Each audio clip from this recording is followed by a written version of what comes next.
Denmark. The word conjures images of Lego, the pastry, or just an empty sea because Denmark doesn't actually exist. I mean, losing to Germany in 6 hours? Come on, no country's that weak. But if it did exist, Denmark would be placed in an incredibly strategic position, controlling the entrance to the Baltic Sea and being the crossroads from continental Europe into the Scandinavian peninsula. Though Denmark, supposedly, held this great strategic area, aside from the North Sea Empire made by King Cnut all the way back in the 11th century, there was no other empires formed in the region. Why didn't Denmark have a significant empire in modern history? And is it even possible to make one? So today we ask, what if Denmark had an empire? But more so, how do we even make Denmark an empire? This video, by its nature of trying to make this relatively insignificant, possibly fictional nation into a dominant force, won't be a traditional one, with only one divergence point. Instead, we will be trying to alter Danish history to go as well for Denmark as we can. Since I don't want to start too far back, as the further we go back in time, the easier it will be to form a Danish empire, we'll start in the Napoleonic Wars, more specifically in the year 1812, when Russia had just expelled the French invasion of Russia. In this timeline, we will have two major things differ from our timeline. Firstly, when the King of Denmark, Frederick VI, receives an offers from the Allies to join in the newly forming Sixth Coalition, instead of refusing them and remaining with Napoleon, he instead makes a deal with the Allies to join them, seeing the fragile position Napoleon was in after the failed invasion of Russia. The second thing we will change is that now, the King of Sweden will remain on Napoleon's side, hoping to take Norway from Denmark and potentially reclaim some of Finland.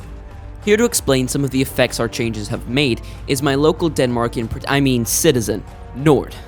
The overall course of the conflict will turn out the same, with the Prussians and Danes sweeping through Germany, Britain invading Spain, and Sweden being swarmed by a Russian force with limited assistance from France. And following the surrender of France and the defeat of France again after the Seventh Coalition, the borders of Europe were to be redrawn. The main difference from our timeline is that now Denmark will annex more of the southern German territories and annex Skåne as well as some formerly Norwegian territory from Sweden. Skåne in particular is very important, as Skåne is an incredibly wealthy territory, and its inclusion into the Danish kingdom and Denmark keeping control over Norway makes Denmark significantly more powerful than in our timeline. Most impactfully for Denmark on a local level is that Copenhagen will not lose its status as an international center of finance and trade.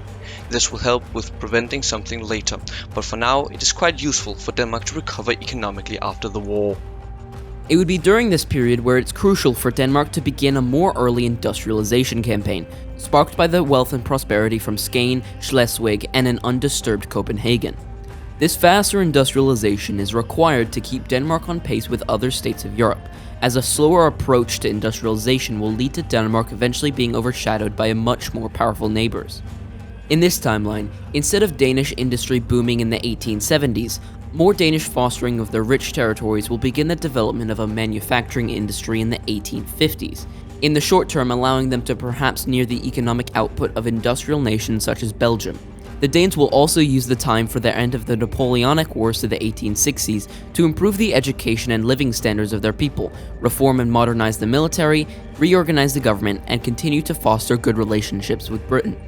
Following the First Schleswig War, which would still pan out about the same as in our timeline, the Danes would see the threat that Prussia posed, especially since they could quite easily march up into one of the heartlands of Danish industry, and so significant time would be spent developing a sophisticated plan for holding the Prussians and keeping them out of Schleswig at all costs by developing significant defenses along the Dannevirke, a series of old Danish defenses set up strategically by a lake. During these defense developments, they would especially ensure that even when the water was frozen, there's no possibility of any army advancing, which was one of the main causes of their collapse during the Second Schleswig War in our timeline.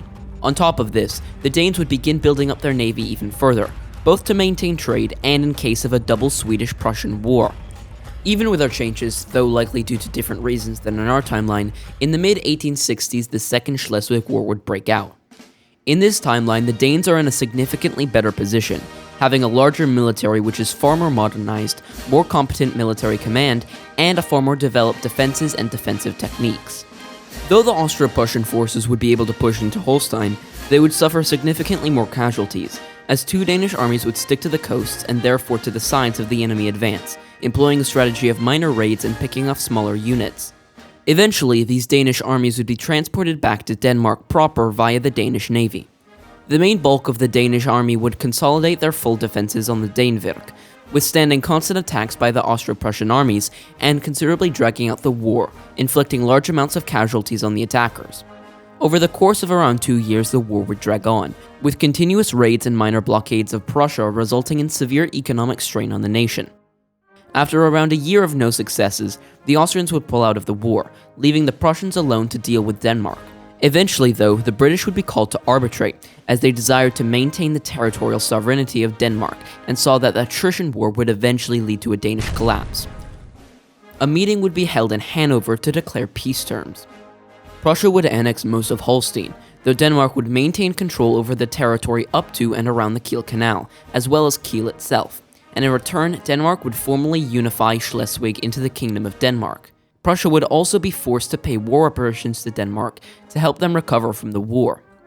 The somewhat victory that Denmark is able to achieve in this war significantly affects not only the way that Denmark as a nation behaves, but how the Danish as a people see themselves. In our timeline, due to the loss of Schleswig, one of Denmark's most valuable territories, the Danish monarchy was forced to focus on the poorer elements of society. They increased education, granted significant democratic power to the poor agricultural classes, and fostered a new form of nationalism, which emphasized the small people, the decency of rural Denmark, and the shunning of wider aspirations. The war itself also shocked Denmark out of any idea of using war as a political tool. Not only would these elements not form within Danish society, but also a more traditional nationalism and bunker mentality would form, fostering a sense of militaristic glory. The radical change in identity of the Danish people would set the tone for Denmark within the next 100 years, as instead of focusing on internal development, agricultural advancement, and being content with their small size, Denmark fosters a nationalist, imperial, and industrial mindset.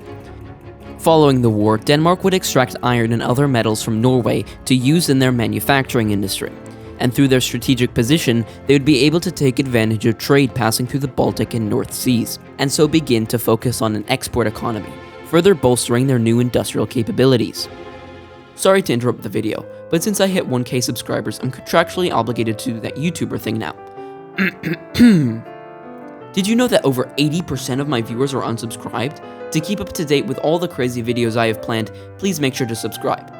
Also, PS, I have a Discord now. The link to it should be in the description of this video, so if you want to check that out, it'd be greatly appreciated. Back to your regularly scheduled programming. As for Prussia itself, it no longer has a serious tension point with Austria. Additionally, as it's just been humiliated by Denmark, Prussia may have less influence over the German states, and so the Brothers' War won't break out in this timeline. It's likely that Prussia still slowly wrestles control of the German states away from Austria, though much slower, with small-scale unifications and royal marriages. It's still likely that some war would break out between the two, but it could be much more low intensity, only leading to more minor changes within Germany, meaning that the unification of Germany is pushed back significantly.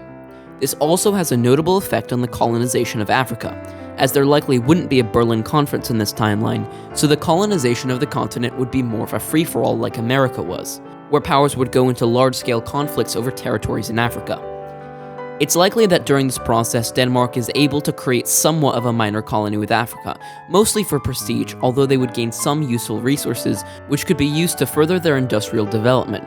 By the mid-1880s, Prussia would likely have been able to secure a loose confederation in the north, and would seek a full-scale unification to the detriment of Austria, aligning itself with Italy and Russia, both of which had claims on Austria, and Russia especially wanting to increase its own influence in the Balkan, which was being threatened by Austria. Austria, on the other hand, would seek defensive guarantees by an increasingly worried France and Britain, who were both scared of the potential of a unified Germany and a hegemonic Russia. As these power blocks form up, the Danish themselves would know that Prussia would still want to take all of Schleswig and Holstein, and that the Swedes were getting increasingly close to Prussia, and so would align themselves with the Entente, whereas Sweden would join the now quadruple alliance. In the early 1900s, a massive war would be likely to begin. Heck, we could even say that it was due to Franz Ferdinand being shot. But either way, war between the factions ultimately breaks out, roughly along these lines. Now, I will admit that initially things seem quite uneven. I mean, Italy and Russia on the same team, and even Prussia is weaker than in our timeline. But importantly, all of the major faction members are surrounding Austria-Hungary, which would still be both highly incapable militaristically and internally fragile. If all three of these states plus Serbia push in, the state would be likely to collapse, as the ethnic groups of the empire rise up. The real determiner is time. Do the Central Powers manage to quickly march into Austria to cause a collapse, or does Austria survive long enough for other Entente members to reinforce them, implement blockades, and convince even more states to join their side? Now, there are two ways that this scenario could go, with an Entente victory or an Entente loss.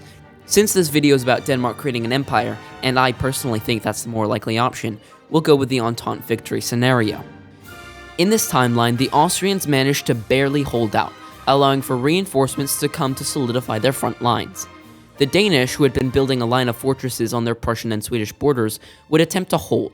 This, in combination with Prussia's efforts being stretched too thin to provide a strong offensive, and Sweden at this point being significantly weaker than the Danes both economically and militarily, would allow Denmark to hold. The Danish and British fleets would move to implement massive blockade in the North Sea and the Baltics, while a Franco-British fleet patrols the Mediterranean. The solidification of the front lines and some advances by France into the Prussian Rhineland would begin to flip the advantage of the war, especially as Britain and France are far more likely to sway other European nations to their side, like Bulgaria and the Ottomans. Over several years, the Central Powers are slowly pushed back and starved with blockades. Around 3 years into the war, and after a new democratic government takes control of Moscow, the Central Powers would be defeated. Starting with Italy, Lombardia would be returned to Austria, the Papal States would be restored in Latium, and the south would be given independence under French protection. In the Balkans, minor border regions of Serbia and Montenegro would be taken by Austria. Bulgaria would seize Macedonia and eastern Serbia, with the rest of the territory becoming Austrian vassals. In Germany, the French would establish a few puppet kingdoms within the Rhineland. Many of the states that Prussia had previously annexed would be given independence, though under significant influence from Austria. Furthermore, many of the German states would be consolidated to ensure that they were strong enough to dissuade any more Prussian expansionism. In addition, Silesia would be returned to Austria-Hungary. In the east, a strong Polish kingdom would be established under the protection of both France and Austria. Denmark would have the entirety of Holstein returned to it, as well as having a mandate over the free city of Hamburg. Further north, Denmark would gain further territory in Sweden and be given influence over the new Swedish state, essentially turning it into Denmark's puppet. In Africa, the territories of Italy and Prussia would be seized, and in Asia, Japan would take the area around Vladivostok. In the years following the war, Denmark would begin to rebuild, once again taking advantage of their access to German trade and Swedish resources such as iron. It is also possible that during this period the Danish are able to find oil off the Norwegian coast, almost 50 years before our timeline. The extraction of this oil would become one of the first offshore oil rigs in Europe, and with this oil, the Danish are able to explode their economy, just like Norway did in our timeline, rapidly expanding the Danish economy to surpass even the Spanish around 1930. In the long term, the newfound Danish supremacy over the traditional area of Scandinavia could even lead to the kroner taking place as the unified currency of the peninsula, further aiding Danish economic growth, leading to Denmark potentially having around the 11th largest economy in the year 1970, which would mean that the standard of living in Denmark would eclipse even that of the United States, truly cementing Denmark's role as an economic, developmental, and influential powerhouse. But that's all for this episode. I hope you enjoyed this video. I want to thank all of you for helping me to get to 1K subscribers. This video topic was chosen by my viewers for this special milestone. Make sure to like, comment, and subscribe to see more crazy videos. Comment down below any suggestions you have for future video topics. On screen now is a video which YouTube thinks you'll like. Stay crazy!